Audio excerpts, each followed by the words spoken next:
I was like, I've been talking to myself for like a little while now. Andy normally interrupts me way more than this. Where are those classic mm-hms that Andy's always given me, huh?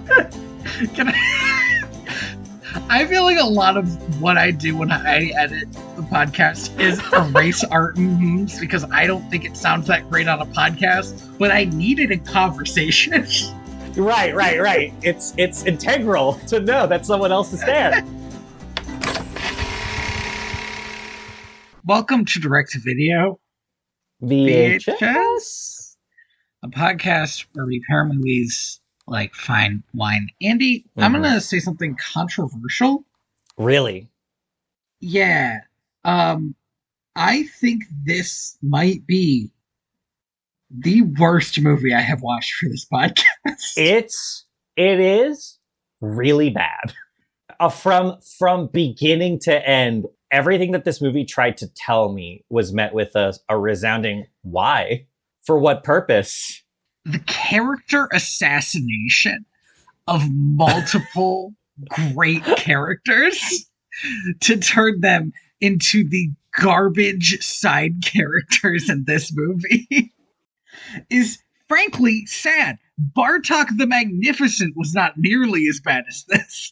No. And for a movie that was barely over an hour, a solid 68 minutes and 30 seconds. Nice.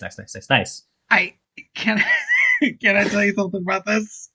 Yeah. 20 minutes in. I got 20 minutes into this movie before I was like, fuck it, and turned it up to 1.5 and never slowed it down again. Wow. That's really funny because I got 30 minutes in and I was like, maybe I'll finish this tomorrow morning. I was like, I cannot deal with this garbage movie at normal speed. I paused it because I was like, well, I'm going to need to get something to drink, right? I'm going to need to like make a drink or something. And when I saw that I was barely halfway through, I was like, maybe I'll finish it tomorrow morning. Maybe I could just finish this tomorrow morning. But I did finish it last night. And then I was worried as I fell asleep, maybe I'm not going to remember it. Maybe it'll wipe itself from my mind. I think this is one of those special movies that made me irritated enough that I'm going to remember it for the rest of my life. Like, because a lot of movies that we watch were like, and then what happens next? But this one's like, I was engaged in that I did not like it. You could put a gun to my head and I would struggle to tell you anything about most of the Swan Princess movies. But so like, I think royal mystery. Yes, there sure is. They go to not China. Christmas happens and there's a cat who only has one life left. Like there's like, you know, bullet points of things over like 9 movies. But this a farmer gets exploded. A flower farmer gets exploded. Of all things. Of all the kinds of farmers that could explode. That bit was good. Continue. This movie was like, it was uniquely mediocre. Mm-hmm. But I think the really frustrating thing is that The Secret of NIMH is like a pretty good movie. Right. We were talking about how it's like one of the best. Maybe a coin flip, but like maybe the best Don Bluth movie that we watched as adults. Like it really is like if your proclivity is talking animals or like alternate history princesses, right? Obviously, I don't want the two genders of like kind of movie that you could like.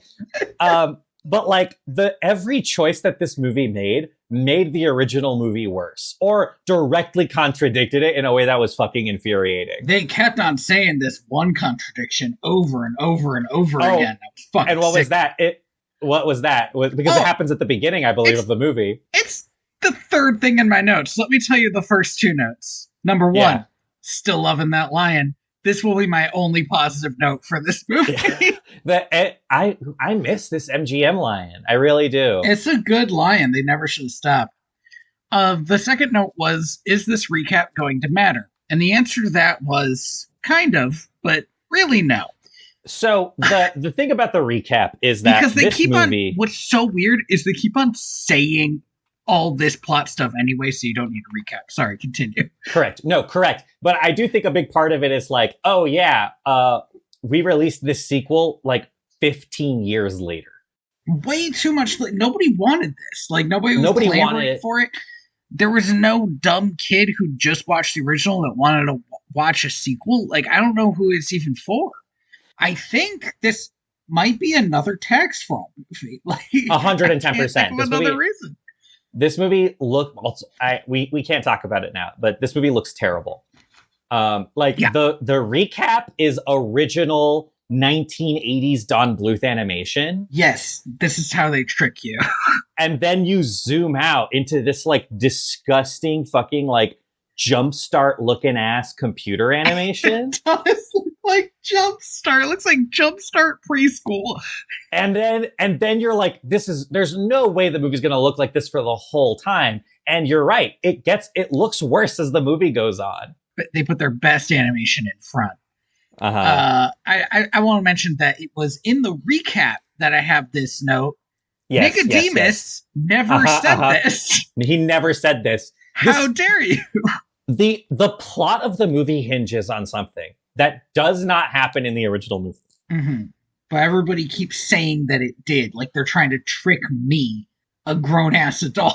I just watched this movie. I did not have 15 years of... I didn't pick this movie up from the Walmart bargain bin and go, my child doesn't need to watch the original. So, according to this fucking movie, this fucking garbage bullshit movie, it opens on a prophecy, guys, which is the worst. Like, everybody knows the opening on the prophecy is like the lamest, dumbest shit you can do. And here's this movie doing it, claiming that Nicodemus, who, by the way, was not a prophet, no. He was just a guy. He was just like a really smart guy, maybe telepathic. Maybe a little bit magic, but he could not see the future, otherwise he wouldn't be fucking dead. Claiming that he said that John Brisby's son... Timothy, specifically. Now here's the thing. I think in the intro it doesn't say that. So then the next bit... 2 minutes later... will be another John Brisby or some stupid garbage, some chosen one bullshit. And literally it's like, just says we'll be a hero. Fucking why? What? Like, oh, save us from what? Shut up. Like, this is nothing. And it's literally nothing. The whole plot of the movie only happens because everybody already knows that this absolute asshole dipshit will be a hero. He is, by the way, the worst. Timmy is the shittiest character. I hate his guts. I was watching this movie largely by myself. May was reading something else, was just like tuned out. And so I got like when he transitions into an adult in, which we'll get to. Where he loses his shirt and gets a vest. Yeah. Stupidly. It's very dumb. He grows up into an adult and May just looked over and was like, that's incel vibes. Oh, yeah. And proceeded to not interact for the rest of the movie. But it is, like, Timmy sucks so bad as a character. And you expect him to maybe have like a je ne sais quoi, like a growth. Maybe he learns a lesson. There's literally a bit toward the end where I'm like, wait, did he not learn anything from the whole fucking movie? Yeah. And I was like, it's like the second time. Yeah, here's the note. Cool. Timmy hasn't learned anything. And then I just wrote down shit heel. Because that's what I'd been calling him at this point. I'd just been calling him a shit heel the whole time. He sucks so bad. He's like so bad. Because he's the worst kind of like character, which is he is a character whose entire defining character trait is that he's useless. And normally the way you get around this is you give them like a special skill. For example, here's a great example. I used to watch this tennis anime, where the main character is bad at tennis. Good. But because he's really good at math, eventually becomes the best at tennis because he just gets like incredible control of the tennis ball. Sure. You could do like everybody's always underestimating him type of thing.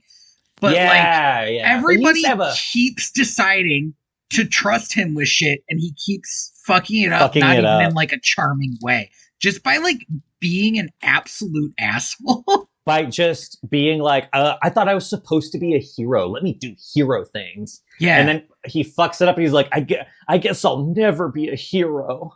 Yeah. I don't know why anybody trusts me. And it's like, dog, me neither. Yeah. Fuck off, dude.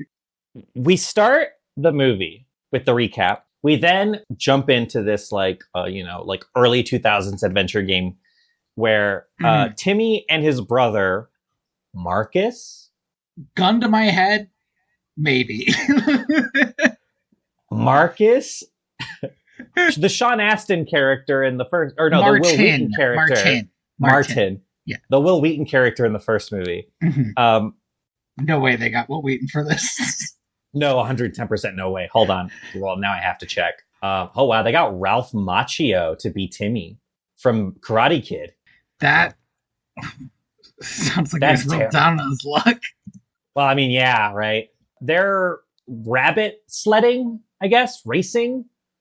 It's sort of like a gladiator thing where they're.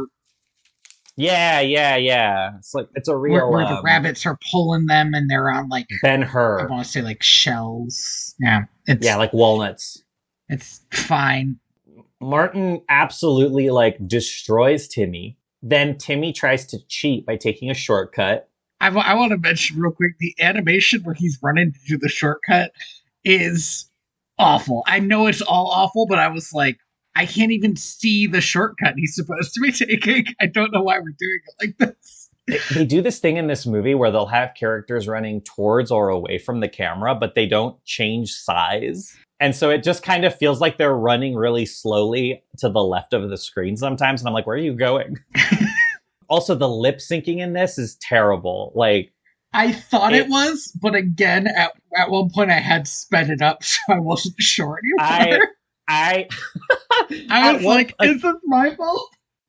There's a part of the movie where like everything didn't sync up at all, and I was like, was this animated for a different language? Like, I genuinely don't think so, which is even worse.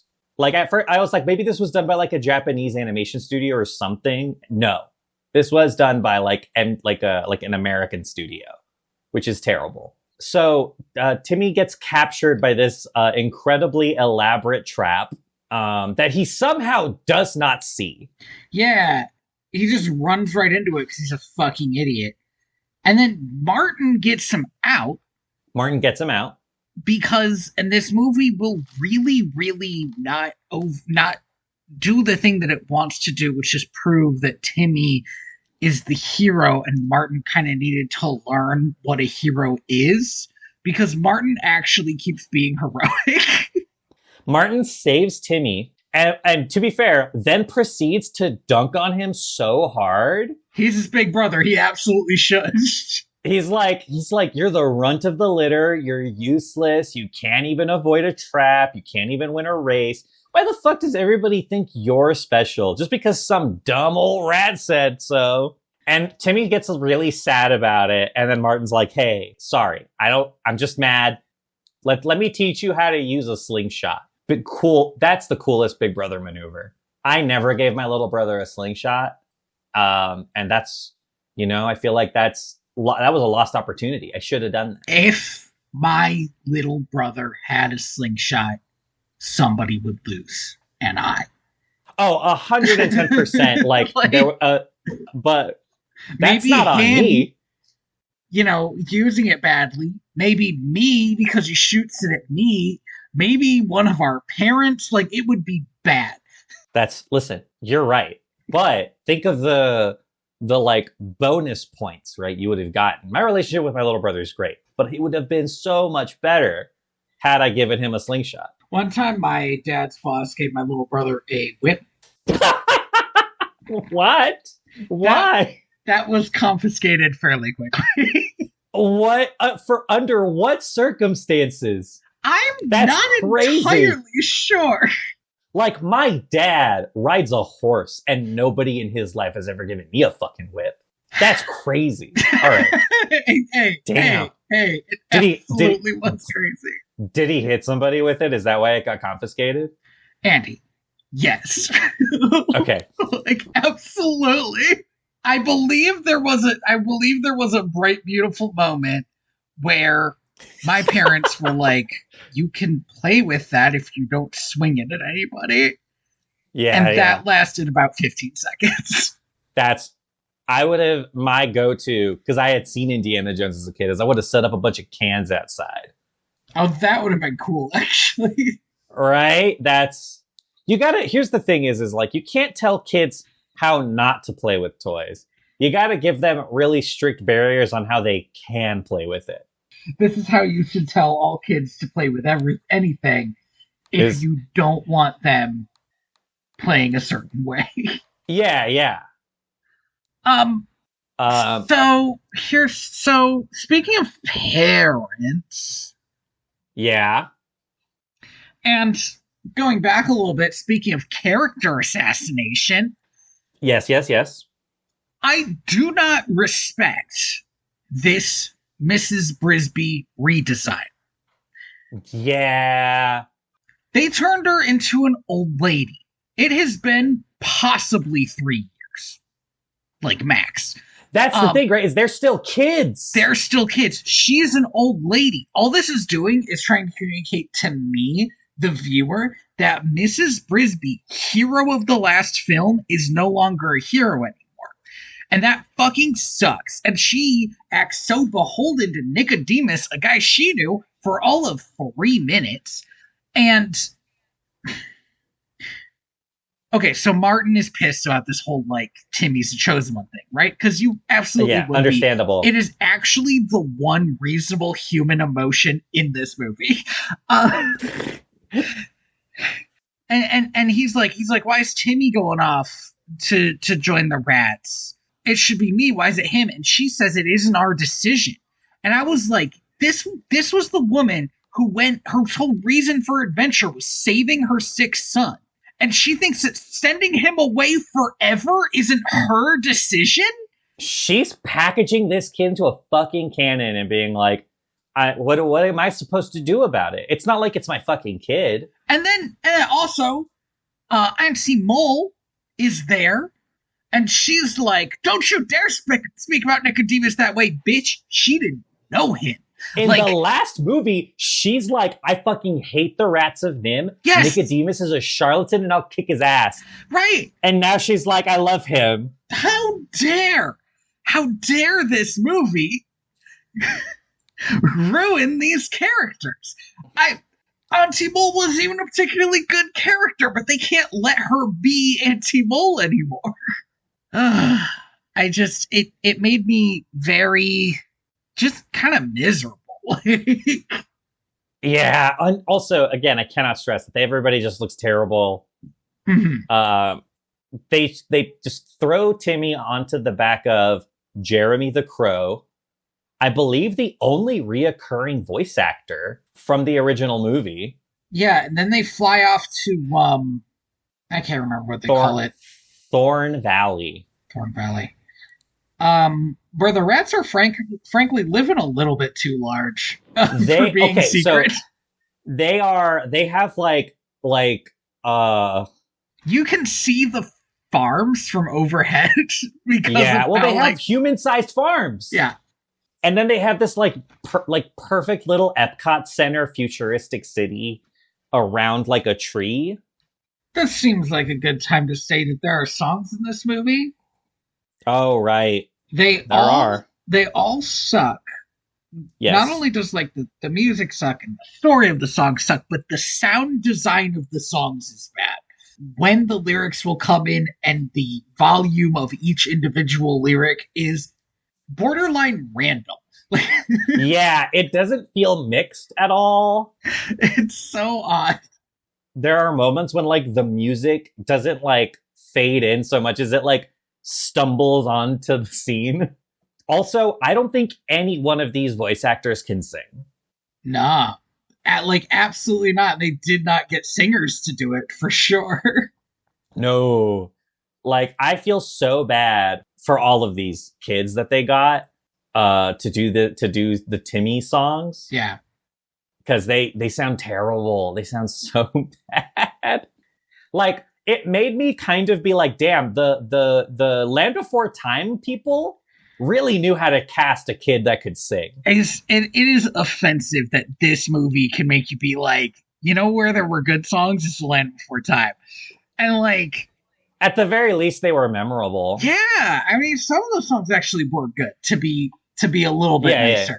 But like, there was a lot of like not, especially in the earlier one we watched, there was a lot of not very good songs. I would have traded any single one.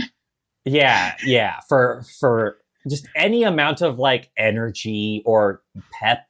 Yeah. This is kind of a sad, slow movie, also, because we get to watch Timmy get to town. He immediately starts bumbling and fucking up his way around town. But everybody's so thrilled to see him. Like this is honestly like borderline offensive to me. That like they're all so sure that he's a fucking hero that when this kid shows up, everybody in town is essentially like singing the song. He fucks up everything, and their smiles don't crack for a second.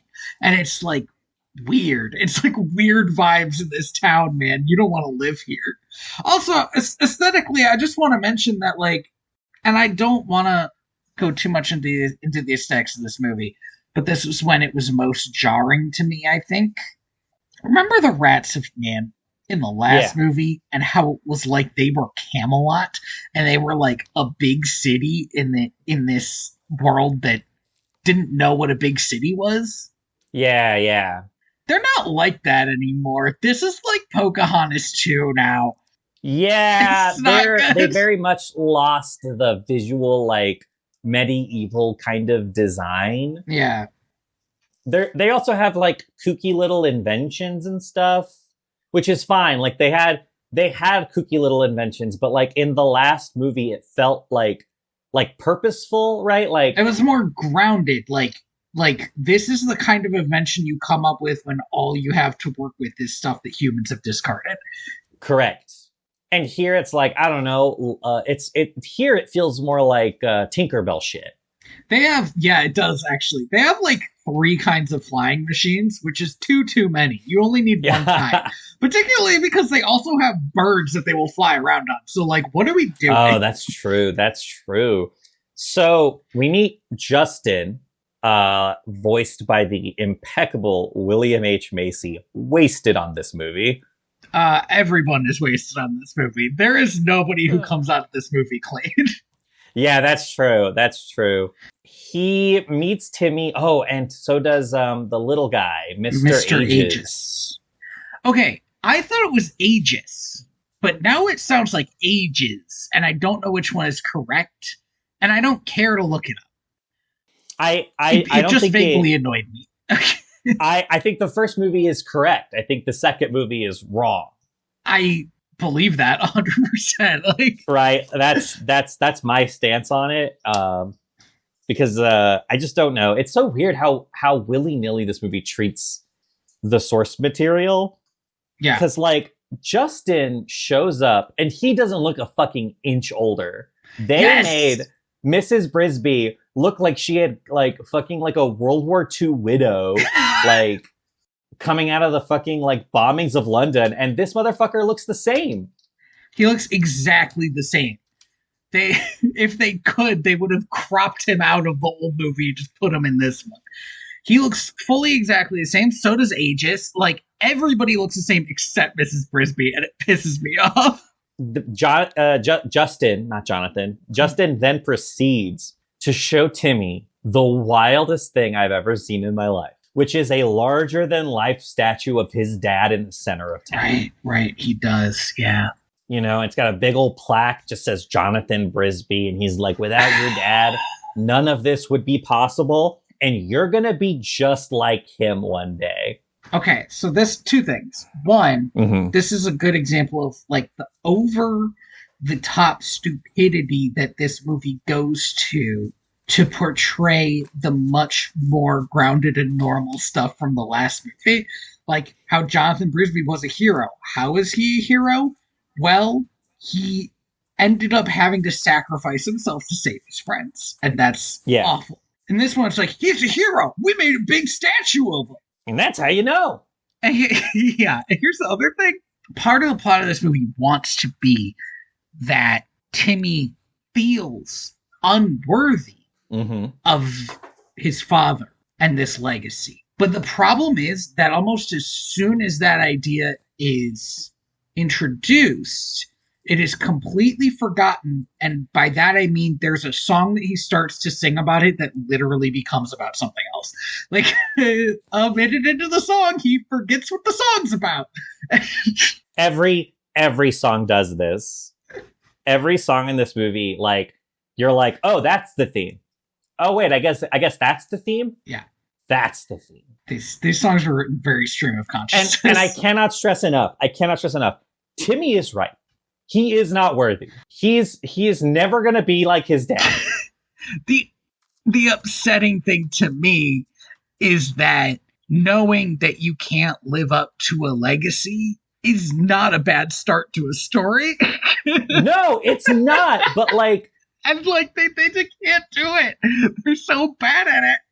one of the big things about, because here's the thing, right? Is that the first movie already did this. Jonathan Brisby in the first movie takes up so much oxygen, and it's suffocating to Mrs. Brisby sometimes to realize that her husband had this life that she never knew about. And this is again despite the fact that he's not in the movie.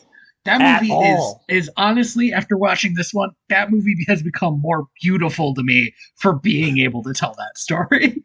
Right? And like, so one, the first movie already did this story. But two, it's like they don't care. They set this thing up and then they're like, yeah, and he just gets it, you know, because the movie has to end. So people just get to treat him like a hero for whatever that means. Yeah. So in his song about how he can never live up to his father, I mean, the song about him wanting to become a hero, I mean, the song about how he'll never be a hero, I forget what the song's about because so does the fucking song. The song about how he wishes he had a dad? Maybe, sometimes.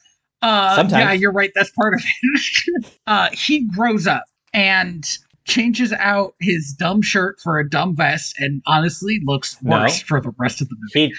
He changes it for a pretty nice looking sweater at one point. Does he? Well, he ends up wearing a vest like he's off-brand Aladdin for... It's crazy to me, right? Because like one of the big things that like the rats of NIMH do is they wear clothes. Yes. And so I thought, to show how like Timothy is integrating right into this society, that he would also wear pants. Nah. No. He Donald Ducks it. He's Donald Ducking it the whole time. Imagine if Aladdin didn't have pants. Now stop imagining. It's nasty. That. How dare you? As a children's character. This is a family podcast. We just swear a family podcast. It's educational. Also, this song lasts his entire childhood well into his adulthood, which is an insane thing to do. It's an insane time skip. Good movies can do that. I'm trying to think of one. The Lion King. Thank you. My brain is I got trash. you. I got you. I'm right there with you. But like, it's an insane thing to do because we see him go from like learning at school and like learning how to like fight to like scrubbing the floor in front of his dad's statue. He's scrubbing the floor in front of his dad's statue, and I do not know if this is because he is a student still and has done something wrong. Mm-hmm. If it's because he's a janitor, like a keeper for the statue, or fucking what? Or because he's so obsessed with his dad that he's just cleaning the statue. Maybe. But we never learn because the movie does not care what he's up to. It cares about moving forward the quote-unquote plot of the movie, which will happen right now because Justin's like, hey, Tim, you want to come with us and do some mission stuff. And Timmy's like, oh boy, yeah, I do. He sucks. I hate him. God, I wish he sounded like that. He doesn't sound like that anymore. Now he's got that I don't know how to say it, like just like generic teen voice. Yeah. Here's what they're gonna do. They're gonna steal some stuff from some humans so they can build stuff and eat stuff. You know, the shit that the rats do. Pause. The whole point, the whole fucking reason why they wanted to move out of their original home and into Thorn Valley was because, quote, we no longer want to live off of humans. It isn't right. And now we learn they're still fucking doing this shit. It wouldn't matter to me too much because they're clearly stealing trash, except that since this movie has not cared at all about the original source material, I just assumed they've forgotten that this is why the rats moved out to Thorn Valley. They don't want any human interaction, but here they are doing human interaction. Anyway, so I want to tell you my next note because I think it's a good lead into what actually happened. My next note is, fuck you, Timmy, I hope you die. Yeah, yes, correct. Because he's given one job. They're like, hey, there is a ravenous dog who loves eating rats. Yep. Your job is to warn us if he's coming so that none of us get eaten by the dog. And Timmy's like, fuck you, man. He's like, what? I want to be in on the action. And Timmy, it's literally your first day even doing this. Look out. Be cool. Hey, Timmy, can you just be cool? Just this once, be cool.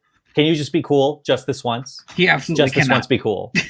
And also, they're getting trash, dude. What fucking action? They don't even have weapons. They didn't even bring swords and spears to this shit, which we know they have. So Timmy drops his whistle and goes to fucking pout in the corner because he's a little shitheel. And then when he hears movement, picks up his slingshot, steps on his whistle, destroying it. Doesn't even look like, oh no, I destroyed my whistle. Just doesn't give a shit. It is very hard to make me hate a character more than this. Like, he's like literally gonna get his friends killed. This is literally the character trait you give to the best friend who's gonna become evil. We'll get there, for sure. And then I'm like, okay, so there's gonna be like this big chase fight scene. But no.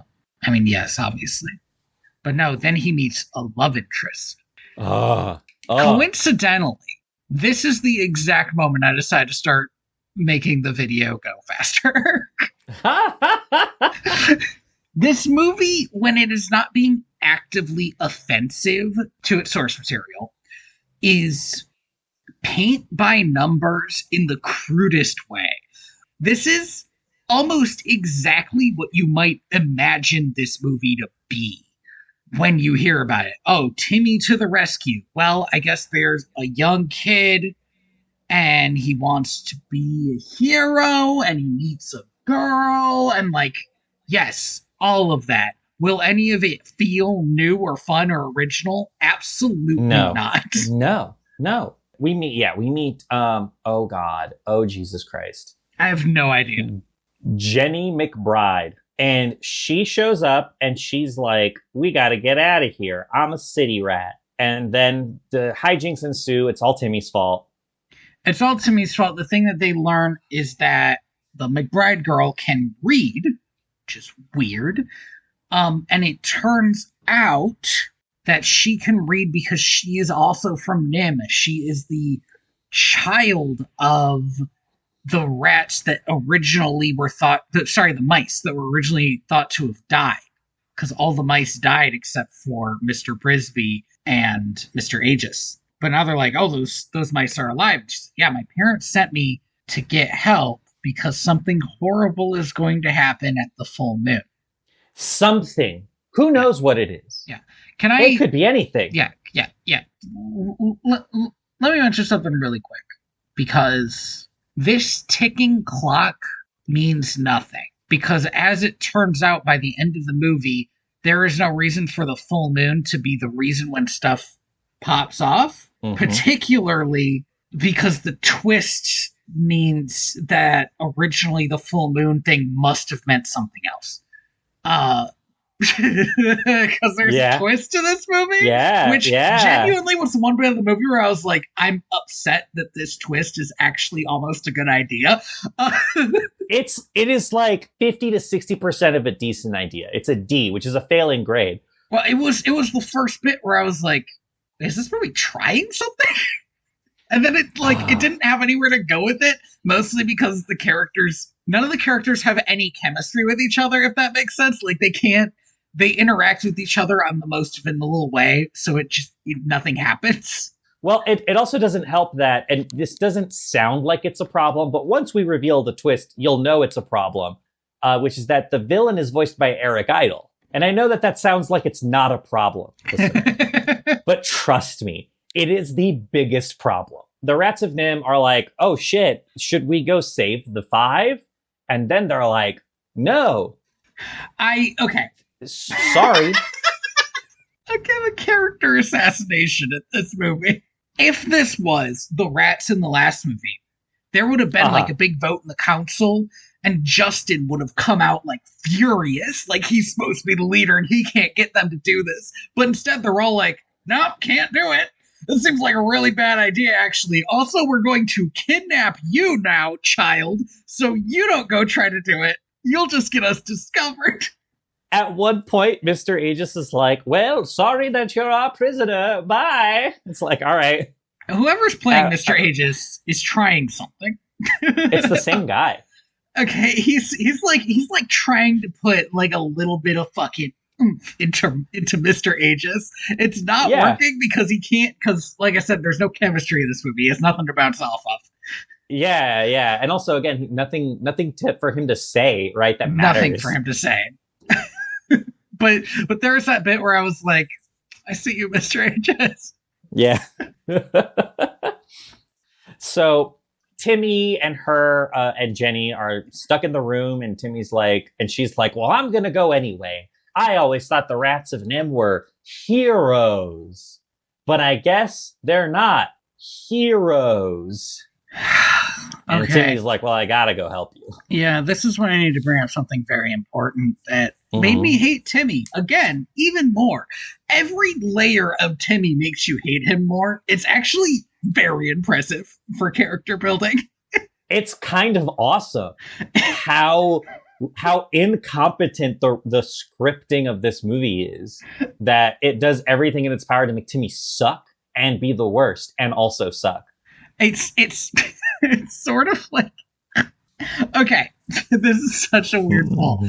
It's sort of like in Little Shop of Horrors, how Seymour is slightly too shitty to be the hero of the movie, and when it ends, you're like, why did Seymour like win? And it's because in the original he was supposed to lose, but it bummed people out too much. It bummed people out too much. And this feels like Timmy was originally written to be fucking killed by the end of this movie because he sucks so goddamn bad. It kind of does.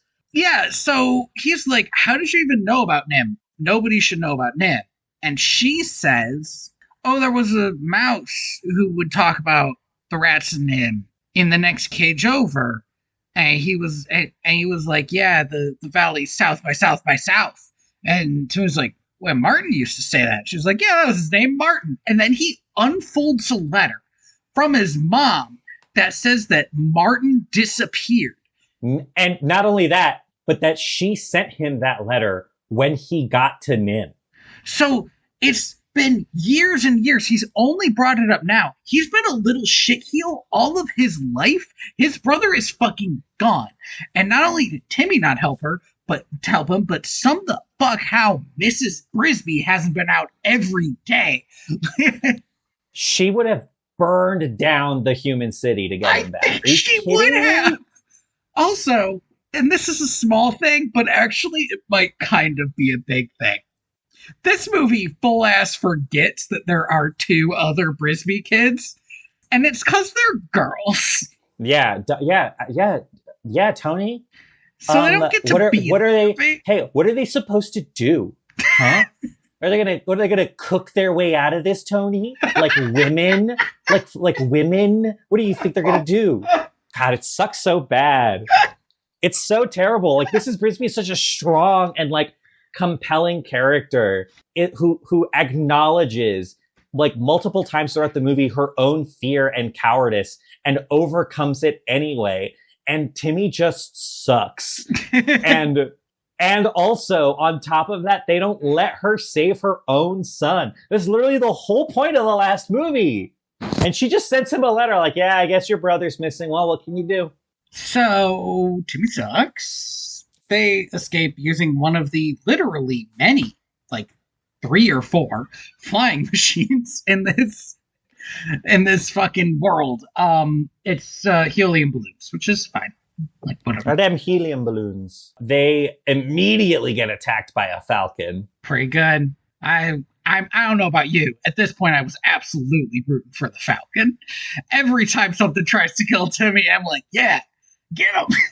At first, I was like, why would a falcon give a shit? Yeah, I was actually kind of like that. Like, would a falcon even attack some balloons? He's not even attacking the mice; he's attacking the balloons. The balloons, and then I was like, well, hopefully Timmy dies and the movie just ends. I know in my heart that that's not a possibility, but like, this is crazy because the Falcon does end up popping all of the balloons and they do end up falling like an insane height. Yeah. But they're fine. They're fine. They're small. I actually think mice can probably fall an insane height and be fine. Yeah, they could, because they have that thing, right, where their bodies are like smaller than like that are too small to like achieve like terminal velocity because of air resistance. There's like a Hank Green video about this. Go look it up. So the bird gets scared away by this caterpillar. This is the most disgusting character design. This caterpillar looks awful. Andy, he looks terrible. Andy, I got a hot take for you right here. Oh, I don't give a shit that the caterpillar looks terrible. I give a shit that this caterpillar has nonsensical character development. Development that makes no sense. No. Yeah. Oh, man. So we meet, God, what is this character's name? Cecil. We meet Cecil. Cecil is a grifter. His big thing, he's clearly trying to sell these kids on the Great Owl. Now, Timmy's already going to go to the Great Owl because he doesn't know where the fuck NIMH is, and he figures the Great Owl can tell him. And this character's like, Cecil's like, come see the Great Owl. He's amazing. He'll tell you everything. And they're like, great. And he tries to get money from him, and they just like, whatever, fuck off. Well, Jenny strong-arms him. Jenny's like, I'll break your fucking body. Jenny does strong-arm him? Good to know. I should hate Jenny, too. That's awesome. Picking on somebody smaller than her. That's cool. Anyway. Well, no. To be fair to Jenny, unlike Timmy, Jenny's doing this because she wants to save her family like today. Yeah, that's true. Timmy's like, come on, Jenny, are you sure you can't wait like another 10 years? Yeah. So Timmy goes into the Great Owl's lair, and I had a moment here where I was like, if they show the Great Owl, they're going to pick apart literally the rest, like the last bit of the last movie that was any good. Like they're going to ruin the Great Owl by showing him on screen. Mm-hmm. I was like, they can't, right? They can't do that. There's no way. And the answer is, no, they can't. They don't. And I was like, for the first time, I almost respected this movie for knowing that it had limits. It is such a wild place to show restraint. It's like, well, we absolutely can't get away with this. Yeah, that's not, that one, no way. They probably looked at the character design when we're like, we cannot make it look that weird. There is no way we could animate that. We can't even animate Nicodemus because he's dead. Dead. But also, like, yeah, they couldn't make anything look that nasty and gnarly. So the Great Owl is just Jeremy in disguise. Jeremy, in the intervening years since dropping Timmy off, has gotten wrapped up in this fucking con with Cecil. And it's very weird that it is a con because it also might just be like a sideshow act. Like, is he supposed to be the Great Owl, or is he supposed to be like a parody of the Great Owl? I think, no, he's definitely supposed to be the Great Owl. He's doing it. I know he's supposed to be the Great Owl because he removes the thing and everybody gets mad. but I find it confusing. But what I find confusing is like to what end? Cecil, I mean, for Jeremy, obviously they're giving him all this shiny stuff, and he's like, I love this. I'm gonna get all the babes with this. Right. But I know that at the end of the last movie he got a babe. He didn't. Sorry, that didn't happen. No babes for Jeremy. That's one of the things I noticed where, like, if people are happy at the end of a movie, during a sequel, you have to take away their happiness. Yeah. And, like, to be fair, this is the one retcon where I'm like, that makes sense. That was never going to last. They were literally the same person. Do crows mate for life? I mean, who knows? Maybe. I think they do. I think they do, actually. I think they might be one of the few animals that do. Maybe she's kind of a love it and leave it type of crow, you know? Yeah. But so he's doing it for the shinies. Why is Cecil doing it? Cecil is I don't know if we've said this, a caterpillar. A caterpillar. This is one of my main issues with animal capitalism. Right. Let's call it what it is, animal capitalism. So when an animal character is portrayed as greedy, you have to explain how greed can happen for this animal character. Like Mufasa. Sorry. Ooh. Like Scar. Right. Scar wants power, and to get power, he uses the hyenas. Hyenas overhunt. So everything's overrun and terrible. I get that, because they made it make logical sense in the movie. To the world that they've created. Right. But what does Cecil spend money on? Like, he's a caterpillar. He's just a leaf. Do you see the tiny little suit, the tiny little gloves? He's got to get that tailored. Jeremy loses his disguise, his owl disguise, so he grabs Cecil and Timmy and what's her name and flies them all off toward NIMH. And then they get to NIMH, and Jeremy and Cecil are like, we're not going in there. What they do to animals in that place is horrible. I have another design issue. I was actually okay with the design of the city itself. Yeah. Because it did kind of like a weird, like... almost like a Batman. All the angles were strange because you're coming at it from a bird's point of view and maybe from a mouse's idea of what a world looks like when they were flying in. But NIMH itself is like a creepy place. It's like Dr. Frankenstein's castle. I was like, no, this should be a boring office building. Because if anybody's going to be experimented on, it's going to be in boring office buildings. It's wild that NIMH is just like Dr. Frankenstein's castle. Right, just like in the middle of the city. Like, that's weird. Not just in the middle of a city, but in the middle of like 4, I don't know how to describe them other than like 8 Empire State Buildings all clustered together to make like a golf hole for a building to go in. Like it's the most open secret you can imagine, because like all these buildings are blocking it, but everybody in the building can see it. But yeah, like I'm a person who works in research, and let me tell you, it all happens in just the most beige, like rectangles you can imagine. Maybe you got like a fancy glass side, if you're lucky, if you're at a good university. Not that I'm not at a good university, but you know. And if you want to make research scary, I feel like making it beige and boring is scary. Like, the idea that you could experiment on sentient beings. And no one would know. Yeah, just because it just looks like everything else. So the Jeremy and Cecil are like, we're not going in there. It's too crazy. It's too wild. And then we won't see them again, right? Because it would be weird for them to change their mind. It would be weird if they changed their minds about it. They're pretty adamant about it, too. Yeah, Cecil is only out for himself, and Jeremy is just scared. And nobody's there to convince them otherwise. So why would either of them show back up? So they leave forever, obviously. And then Timmy dies. Timmy dies. Timmy and Jenny go into NIMH. They sneak around a bit. They're being stalked by a shadowy figure. Oh, we should mention this. We know who the shadowy figures are. Oh, I guess we... Yeah. They're Frankenstein cats. They made some Frankenstein cats by making them smart. They made some Frankenstein cats. They're also... But, like, not too smart. They're still pretty stupid, but, like, they can walk and grab things and take orders. And they're yoked. They're so fucking yoked. They are very yoked. It's upsetting.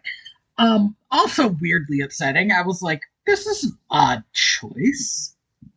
These scientists made dogs. I was like, okay. Oh, yeah. Sorry, I think you need to say that in a way that is more clear. So there are these scientists in a big kennel who their brains have essentially been turned into dog brains. Correct. And what the fuck is this girl's name? Jenny. Jenny's like, you can tell how crazy the doctor is. Look what he's doing even to humans. And I was like, you know what, man? That is like... That is pretty fucking wild. That's pretty wild. Why the hell would he do that? And then we move on. They're all just sitting in the kennel, like sadly howling too. It's like it's the one part of the movie that was like, that almost harkens back to like that creepy 80s vibe of the original. Yeah, they're channeling the spirit of Don Bluth in that moment. Yeah. And then we leave that we find the mice, and then God. So first they run into the rats of NIMH. This is so fucking insane. Who have followed them here and decided that they're gonna like help them. Does democracy mean nothing to them, Tony? They voted no. Maybe they did an emergency vote. Look, they're already going. Maybe we should send Justin. And Justin, who I guess hasn't learned anything from last time, tells Timmy to keep watch. And Timmy, who 110% hasn't learned anything from last time, fucking doesn't. He fucks right off. And like, it's way too late in the movie for him to try to do a face turn now. This is the moment when he has to have learned from what happened in the movie. Like, right. But no. We're past it. Yeah, Justin's like, come on, Timmy, keep an eye out while we do this. And Timmy's like, hey, man, fuck you. And he leaves. He straight up leaves. He's not there. But the weirder part is, then they start getting grabbed, and he looks in on them and also gets grabbed. So he didn't even leave in a way that would have made sense for the story. Because he essentially turns right back up just in time to get got. They get captured by the cats. Mm-hmm. The cats, one of the cats just grabs Timmy and eats him, and my heart rate jumped. I was like, oh my God, are we free? And he spits him back out. Do not tempt me with a good time. Right. They haul everybody, the rats of NIMH, the imprisoned mice, Timmy, Jenny, Justin, out to Dr. whatever the fuck his name is. His name does not matter. We will find out. We'll find out in like 2 seconds, because that doctor has been turned into a dog. At that moment, I was like, what? And then it turns out the twist is that Martin is the bad guy. He tricked the doctor into making him smart enough so that he could use the doctor's machine to make the doctor stupid. And I was like, how dare this movie have a twist that good?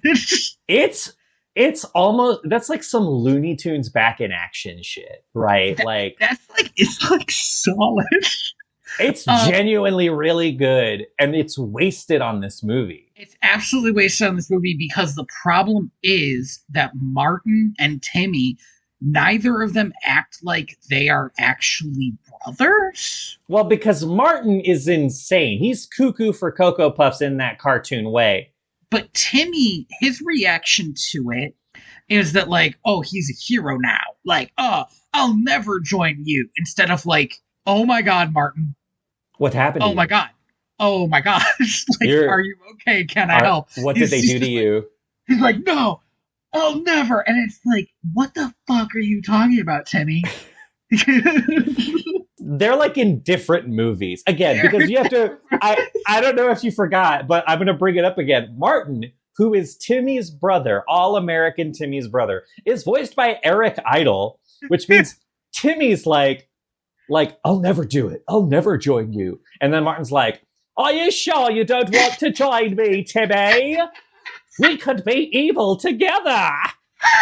It's like, what's happening? What are we doing? And I love Eric Idle. Do not get me wrong. Eric Idle is not the problem. He's just also not a solution. He's not a solution. It borders on sad to me that, like, this is an interesting take to make Martin a the tragic villain. Kind of asshole, but like lovable older brother from the beginning of this movie. A tragic villain, a ruined person because this is what happens with trauma, right? Yeah, because of his obsession. But this not only does not work for Martin, does not work for Timmy, does not do anything interesting, but spoilers, by the end, he will be quote unquote fixed. It is insane that they do this, but... And Timmy will run across the fucking rat city being like, I finally have my brother back. And it's like, what? The Martin's like, I've brainwashed all of these rats, and on the full moon, we're going to invade Thorn Valley, and I'm going to brainwash all of the rats of NIMH so that we can live in a perfect utopia. Pause. Far be it from I to pick out the very few plot holes of this amazing movie. Of this cultural staple. But why is he planning to do this on the full moon? There's no reason that he has to do it on the full moon, one. But two, clearly the scientists had something else planned on the full moon. That Martin interrupted by stealing his brain. And now he's doing some different shit on the full moon. Yeah, at no point does Martin ever explain why the fullness of the moon is necessary. Yes, I could almost buy, honestly, that because he's a mouse, he's like, that's just literally how I know what day I'm going to do it. Because I don't really use calendars. But then I don't understand why Jenny ran all the way to the rats and them being like, on the full moon, they're gonna really fuck up my parents. Like, they're gonna do something so fucked up and crazy and terrible that they'll cease to be my parents. Yeah. But also, why hasn't Martin turned them into evil brainwashed mice? Unclear, because there are evil brainwashed rats. I don't think they ever actually have to fight them. No, they're just kind of walking around. They Metal Gear Solid their way around them. Yeah. And he brainwashed the cats, which went pretty quickly because we saw that scene. So why didn't he brainwash the mice? I do want to quickly point out that the voice of Jenny in this movie is, in fact, the voice of Meryl Silverborough in Metal Gear Solid, and also the voice of Princess Bubblegum. Wow, I know. She's done a lot better than this movie. This movie was like one of the first roles she ever had, which is crazy. Was she a child actress at the time? I don't think she was a child actress. She would have been in her 20s, but it's like one of her first roles ever. Well, sometimes you gotta get something, even if it's a. You gotta get. Hey, when you're a starting voice actor, you gotta get food on the table. Take what you can get. Martin traps Timmy in quote Dad's favorite cage, end quote. It's a funny thing for him to claim, and I don't hate that he said that because it's really good. It's really good. And he takes Jenny because he thinks that she's so much more interesting than Timmy that she'll be a good brainwashed slave, which I think is gross, but also a great backhanded compliment to Timmy. Yeah, same. There's also an implied oh, she's your love interest, I'm going to make her my love interest. Again, a la Frankenstein. Yeah, and that's gross, and I don't love that, but I do love him being literally, I might have mind controlled you if I thought you were worth it. But you're absolutely not. Yeah, you're super ain't. So, Tim sings a fucking reprise of his hero song when we get out the world's smallest violin. This is genuinely the craziest thing that this movie has done. Timmy is singing about how he'll never be like his dad, and intertwined with it, world's shittiest knot, literally sliding in from the right of the frame like a fucking Star Wars jump cut. It looks like a PowerPoint presentation. Hulk 2004 ass editing. Like, is Jenny singing about how she loves Timmy? Oh, by the by, they have had some romance bits, but again, nobody in this movie has any chemistry. So like they keep on like leaning in to kiss each other in random spots. Like it does not make any sense. I don't know why they give a shit about each other. And also, again, cannot stress this enough. The animation in this movie is so bad. You show me these characters' faces, and the only emotion I can give you is on weed. like not love, but like we're both high, and this is what's gonna happen next vibes. Maybe that's just what they were going for. Yeah, maybe that is what they were going for. But this song sucks. It's so bad. And then, who shows up? Who saves the day? The character turn that nobody saw coming. It's easy to not see it coming when it doesn't make sense. It's Cecil. It's Cecil. You know, the character who's only out for himself and only cares about himself and only cares about money and himself. He's here. Why is he here? And how is he here? We will never learn the answer to that. In fact, Timmy asks him and he says, well, a hero needs a sidekick, doesn't he? Well, Cecil, you've sure demoted yourself for some reason. Like, he becomes fucking Jiminy Cricket. He does for no reason. This isn't his character at all. Quick sidebar.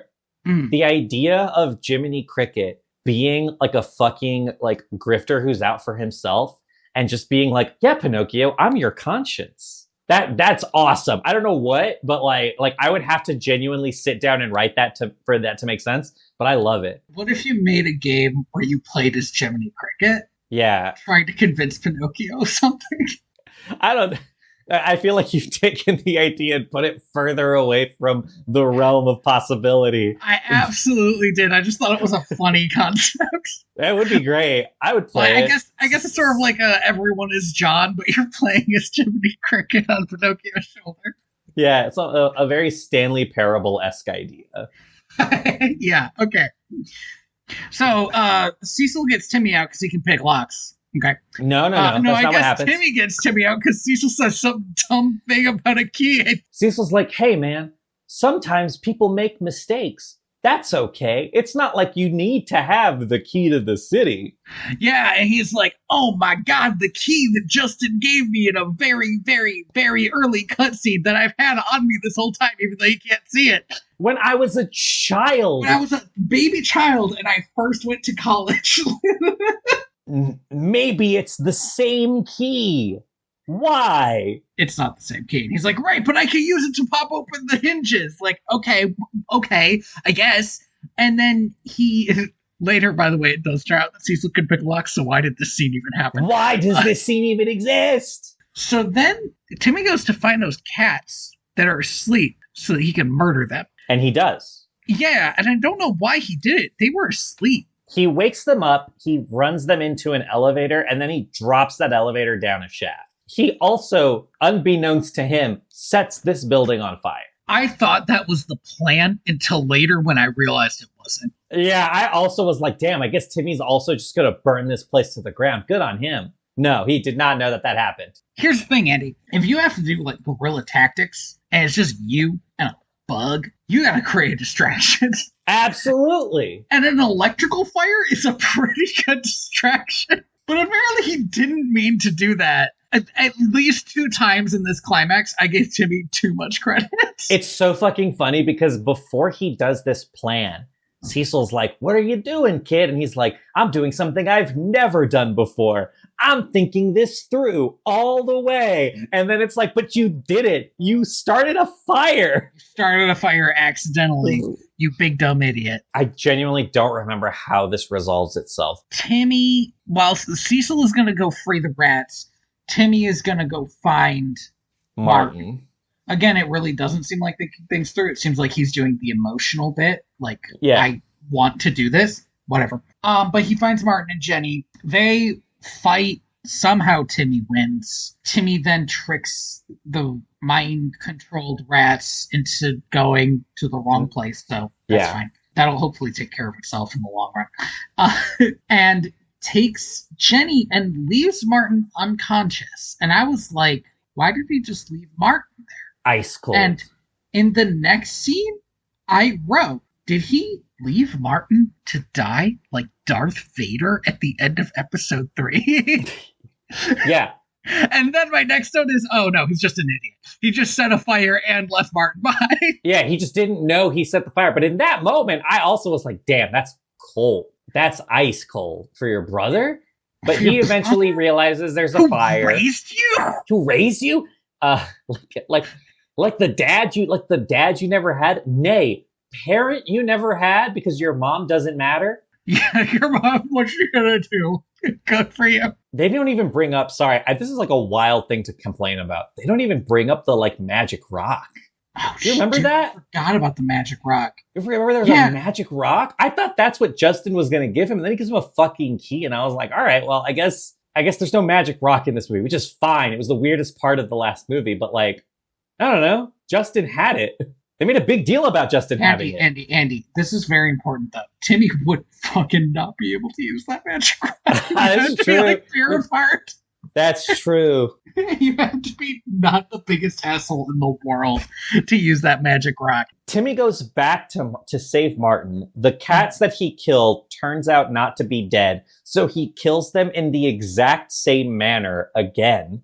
So they didn't become that smart. And this is truly the saddest thing. I think this is the only part of the movie that really worked for me. After Timmy kills the cats again, Martin shows up behind him, all like fucked up in the head, and is like, you forgot your key. Oh, he's doing an Eric Idle voice, but I truly couldn't do that impression again if I wanted to. Yeah. Is like, you forgot your key, hero. And then like almost falls down the elevator shaft and dies. And that would have been sick. Could you imagine if they did that? Don Bluth would have done that. Don Bluth would have done that. I just wish Martin hadn't become like good again by getting bonked on the head. Like, I really just like that. I agree. But in isolation, it's a good moment, you know? It's a good moment, sure. Even bad writers can have good ideas. He uses a hydraulic lift to shoot himself through a sunroof, and that was weird. And then Jeremy catches him. Jeremy has no reason to be here either, because he didn't know this plan and is afraid of NIMH. So, like, why? I don't know. Who knows? Which brings me to my last note, fuck this movie. Fuck this movie. We're back at Thorn Valley. There's a parade being thrown in Timmy's honor. It might be for him getting married. It was very unclear to me. Sort of like the end of Quest for Camelot, which might be the one movie that can go can be on par with this one for being very bad. I think also Eric Idle is in that movie. He's one of the dragons, and you know I love Eric Idle as like a person. He's been in a lot of bad movies. I think he might be poisoned. Not like, I don't think it's his fault. I just think it's one of those things where he's a little too eager. The Eric Idle curse. To truly is like the opposite of like Tim Curry showing up in a movie. Where Tim Curry shows up in a movie and you're like, well, at least Tim Curry's in this movie. For everything else, at least Tim Curry's in this movie. Eric Idle shows up in a movie and you're like, oh, Eric, no. Eric, come on, man. You know better than this. But yeah, it's just like the end of that movie where there's a scene that's a celebration and also maybe a wedding and maybe a third thing. I don't know. Yeah, well, it is a third thing, and we'll get to that because it's like the last thing we see in the movie, and it's insane. So Timmy abandons his own wedding. This is the saddest thing. Mrs. Brisby has like an ADR'd in like off camera line where she's like, oh, there he is, my boy. He's grown up so much since I last saw him. Yeah, it's the actual like, ADR specifically in this scene is like wild off the charts. It's like they wanted everybody to get one last thing in. So like if you go back and watch the scene again, don't. But if you were to like everybody says something. Timmy says like 3 wild things when he's not even on screen. Like I don't even know the fuck this movie's doing. He runs over because it's Martin. He's been cured. He's normal now. Yeah, he's got a Band-Aid on his head and he has lost the extra like like half a foot he got from the brain stuff. He got really tall for a while. Now he's short again. I don't know how that works. He also has a crutch. So maybe they just like lopped off his legs, like a reverse make you tall surgery. Yeah, they just like cut out his tendons, just like, sewed them together shorter. Yeah, he doesn't, and they like brushed his hair and stuff, so he doesn't have that crazy look anymore. He's also not voiced by Eric Idle anymore. He's normal now. He's like, I'm sorry that I couldn't be the brother you needed, hero. And then the movie ends. I actually want to mention this bit since you say it. He calls him hero, and Timmy's immediately like, "Oh, don't call me that." And he's like, "Why? You saved everybody." And I was like, in any other movie with any amount of like somebody thinking about what was going to happen next, he would have said, "Why? You saved me." And it was just like, it would have been slightly stronger. Yeah, right. Yeah. Well, the movie ends by cutting to the statue of Timmy's dad. Oh, yeah. That's the other thing. And like zooms out, and you see that they added Timmy to this statue. Well, why? I don't know. But on the plaque, they put Jonathan Brisby, ampersand son. Now, I know what you're thinking. That's a dumb thing to put on a plaque. But, counterpoint, that's hilarious, actually. That's so funny. It's so funny. Like they're a fucking law firm. Yeah. Credits. Normally, I'm willing to stick through credits. I have never in my life closed a laptop faster. Yeah. I didn't even see what the credits were. I didn't look. I don't know who directed this movie. I don't believe anyone did, actually, based on my experience watching it. This is the first movie directed by AI. That's not true, but I actually think that this is the rumor that we need to spread to make sure everybody's against AI. Wow, I'm looking up the director for this, and this guy has had truly like he is a long time working animator. Worked on here we go. Winnie the Pooh and Tigger 2, The Many Adventures, worked on The Rescuers, worked on The Scooby-Doo Show, Dragon's Lair, the first season of Sonic the Hedgehog, and the Mummy cartoon. This guy's had a really bad career. I remember watching the Mummy cartoon as a kid. I don't think it was good. But I don't think it was good either. Like, I remember watching it, and every time I watched an episode, my thought was, man, I wish I could rent The Mummy again. I wish actually that I could watch The Mummy again. That's what I want to do, but I guess I'll watch this. It turns out that this big purple mummy and this like kid with a bracelet are not as interesting. Oh my god, he worked on Max Steel. Jesus Christ. And The Land Before Time, the series. Fascinating. I think the thing about this movie that really fucking pisses me off is that it makes Nicodemus into a huge fucking idiot. Because he made a prophecy that caused itself to be necessary. If he had just kept his fucking mouth shut and it died. And died. Which, by the way, canonically he did. Yeah, again, he did die and did not say this shit in the last movie. But if it just, again, it's so contrived. But like, if he had just not said anything, right, none of this would have happened. It sucks. It's lame. There was pretty much no redeeming part of the movie. There wasn't a little bit where I could be like, this character was fun. Mm-hmm. Nothing. And you're right, possibly because I was fast forwarding through it, I didn't even really get to appreciate Eric Idle. But I cannot imagine what he sounded like to you. I didn't even have a moment where I do have with like Tim Curry or a fucking Kronk. Oh yeah. Where I'm like, I don't like this movie, but at least he's delivering a performance. I didn't even feel like anybody was really delivering a performance. Patrick Warburton, yeah. He can be relied on. I got through 2 Hoodwinked movies because Patrick Warburton was there to help me. Thank you for listening to Direct to Video. VHS? VHS. I have been your host, Tanner Busto. I have been your host, Andy Reyes. You can find my website at inspiredbytrueevents.org, or you can email me at mail@direct2.video. I'm done talking about Blue Sky because I've actually decided I don't want to use social media as social media anymore. Yeah, it's kind of I'm kind of like that as well a little bit, but you can find me on YouTube at Ethical Games Journalism. Hopefully, maybe someday I'll put something on there. Also, I don't know if you're interested. You could, if you just like look me up, you'll find that I have like published papers on medical research. Go check those out if you have a free access to that shit. I'm pretty proud of the work that I did on them. That's cool, and it's too bad that normal people won't get to read them. Yeah, well, I mean, I don't know if I would necessarily encourage that because they are, they're not like, I don't know, written for They're not fun. They're pretty depressing actually because of the notion, like the what I do for my job, which is researching people who are substance users. So if you're in for a downer kind of a time, I guess you can look me up there. I was about to be like, so like light up your doobie and read this.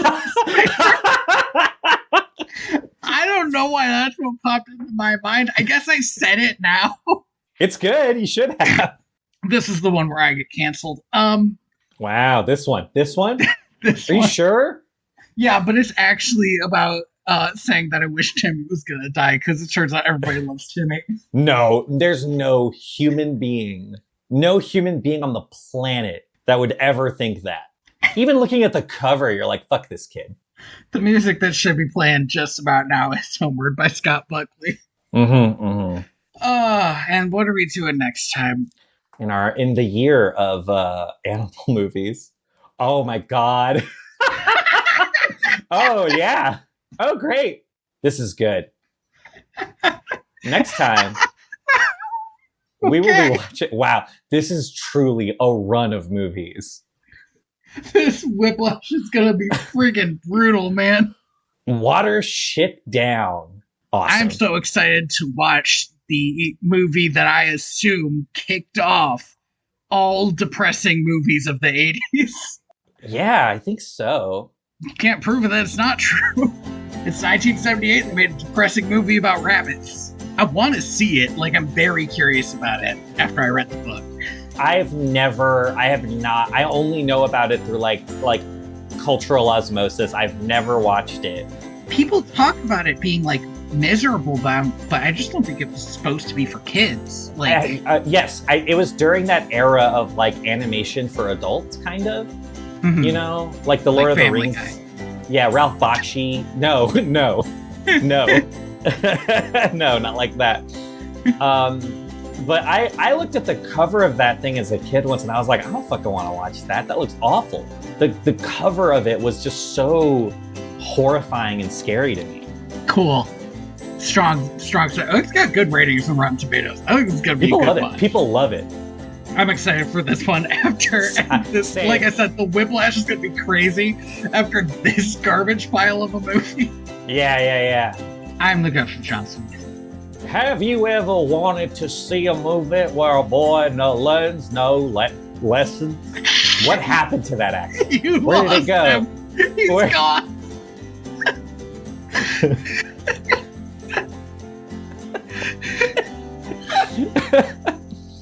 Oh, man.